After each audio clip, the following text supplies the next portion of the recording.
G'day guys and welcome back to Jans_gaming for another Dokkan battle video. So for today's video I'm a day late to this one, but I'm going to be taking on the Gifted Warriors ESBR stage. So a lot of really top tier units that are available to us to use on this one, as you can see. Slot 1s as well, which is very valuable to us. We might as well go with type advantage there. We'll go with type disadvantage there, and we'll just roll with that there. So looking at this team, some key features, you can see I am rocking with the STR Super Saiyan 3 Vegeta on rotation. That is definitely something I plan to utilize throughout the run. He's got that big time damage reduction. He's got the ability to stun enemies as well as then do extra damage to those stunned enemies. It's just annoying when they get stunned on the second attack, not the first one. But yeah, predominantly it's just that big time damage reduction that we're really going to be making use of there. Gotenks is going to be a solid linking partner there. He's got the orb changing. He's got the guaranteed crits, as you can see here. So when you're firing off those additional supers, you're doing some serious damage. Gotenks is actually aging so gracefully.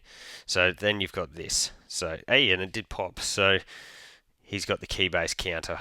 And when you are taking, oh my lord, a lot of these older stages, they do have the like old key supers, like the basic Kamehamehas, all of that jazz. So when you put Gotenks in here, you can see stuff like that where he just absolutely demolishes the boss. I can't believe he actually just one-shot Tora there. That's actually pretty crazy. But we've got both the 10th anniversary Dokkan Vest LRs, so we've got Vegeta here who's just firing off a bunch of supers, but I do also have Goku on the other rotation.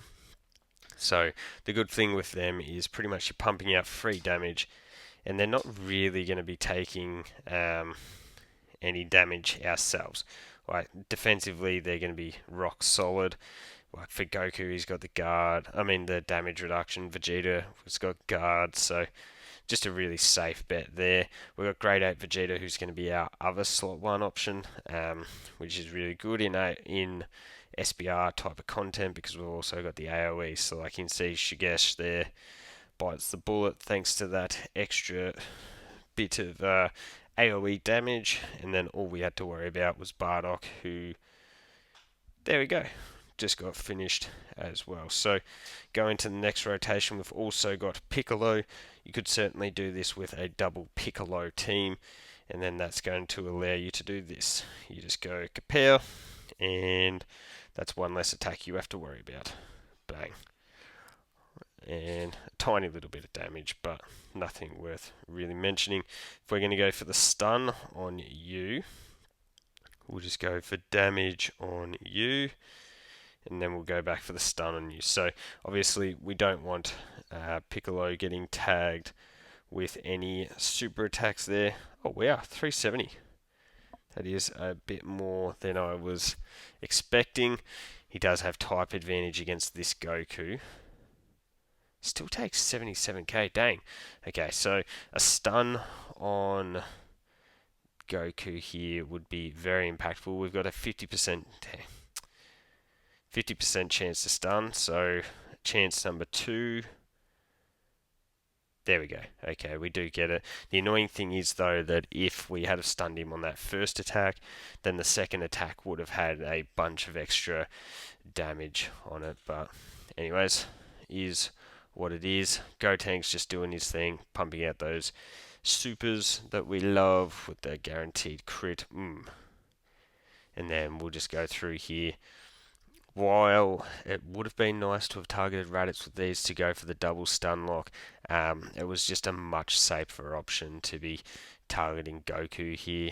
If he hadn't have been stunned, I fear that his normals probably would have even killed us.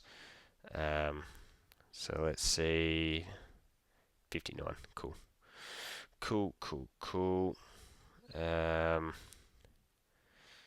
What we'll do is we'll grab that. And we'll do that, and then we'll use all of these for an extra heal there as well. So that gets us back up to 69% HP. Vegeta would be getting his entrance animation, so that's why our attack, because there's the Goku on the other side, so that's why our attack numbers are still reasonably high, even though we weren't hit first. In slot 2, we got the Super Saiyan Goku. Obviously, with his damage reduction, is always a phenomenal slot 2 option. Like, he's literally untouchable here if Raditz was to super him, and he's doing really good damage. We're getting good linkage from from the two AGL Vegetas floating, so we don't really have to worry about him not linking with Grade 8 Vegeta in the front. Does obviously hurt Grade 8 Vegeta a little bit, but like, I know which of the two is inflicting more damage, so we want to maximize that Tech Super Saiyan Goku in there. Compare that Vamanos as Raditz, and then we've got a couple free range attacks on this stunned Goku, who is taking not a crazy amount of damage there. Will we be able, potentially we could pop the Tech Gotenks active skill here. No, we can't. Don't worry, I lied. So I guess that means we're just going to go for heals, in which we'll grab that, into that, and bang, we're back up to 86%. Hopefully this Vegeta can stun someone on the first.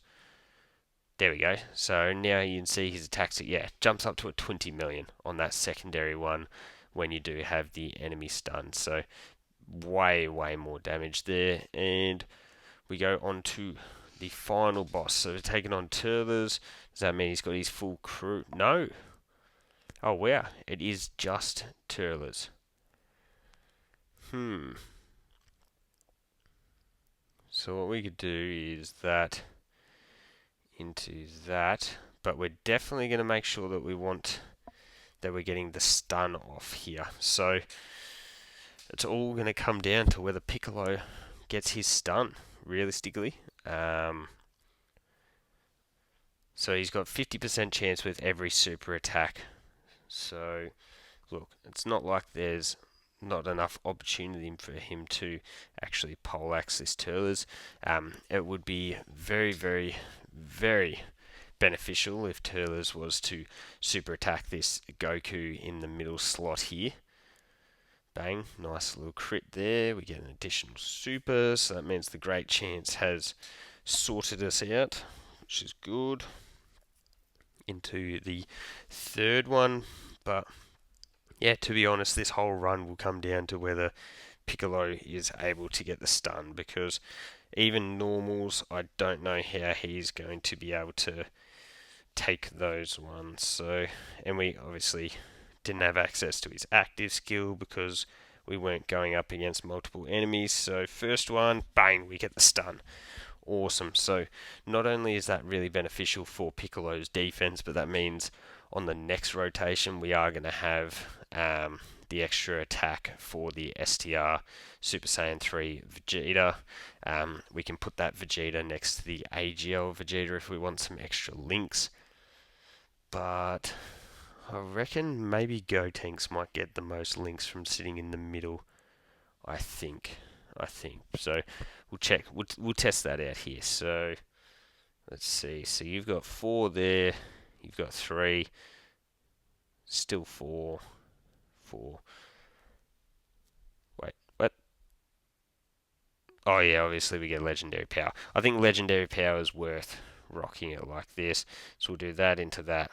We're now at a full HP. So this should be a nice little 20 again. Yep. 20 milli. Super Saiyan 3 Vegeta, not an overly useful Super Easy A, but in this situation, and sometimes that's all you need. You just need units to be good for certain situations. He's performed pretty well for us here as one of our slot 1 options.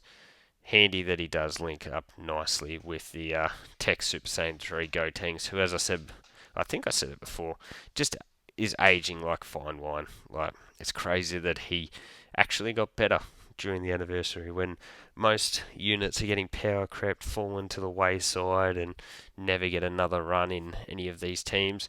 If there is a team where I'm able to bring these Gotenks, more often than not, I'm bringing him even as a floater. So there you go, guys. 9 minutes 40. That is the team that I used again. Handy thing about this one is we get the stones, but we get the extra Bulma. So we get up to level 3. Vegeta family now gets the 1 key and 20% attack and defense. But either way, let me know how you built your team for this stage down below. Don't forget to like and subscribe if you want to keep up with the content. And hopefully I'll catch you all on the next video.